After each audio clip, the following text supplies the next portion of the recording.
सा कलसा गोठाई गीत। गोठ गोठ ननद रानी कलसा मड़वा के बीच, गोठ गोठ ननद रानी कलसा बीचे मड़ुआ।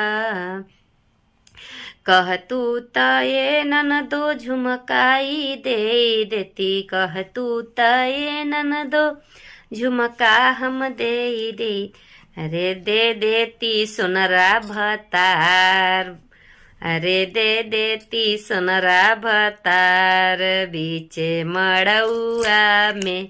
अरे दे देती सोनरा भतार बीचे मड़ुआ में। गोठ गोठ ननद रानी कलसा बीचे मड़ुआ में।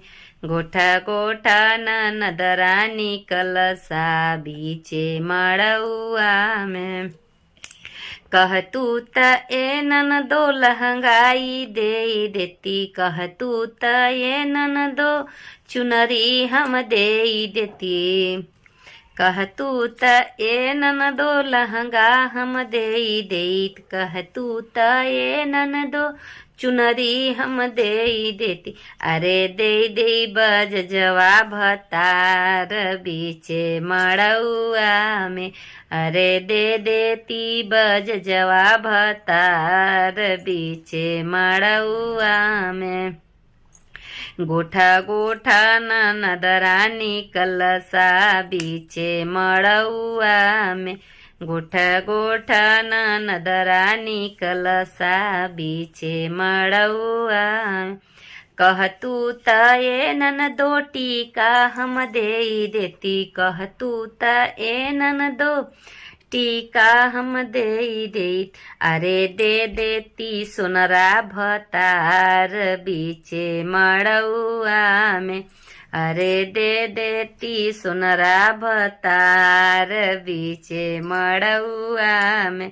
गोठा गोठा ननद रानी कलसा बीचे मड़ुआ में।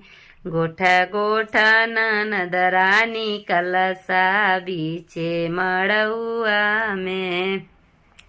कहती त ए ननदो हार हम दे देत, कहती त ए ननदो हार हम दे देती। अरे दे देती सोनरा भतार बीचे मड़ुआ में। अरे दे देती सोनरा भतार बीचे मड़ुआ में। गोठा गोठा ननद रानी कलसा बीचे मड़ुआ में। गोठा गोठा ननद रानी कलसा बीचे मड़ुआ में।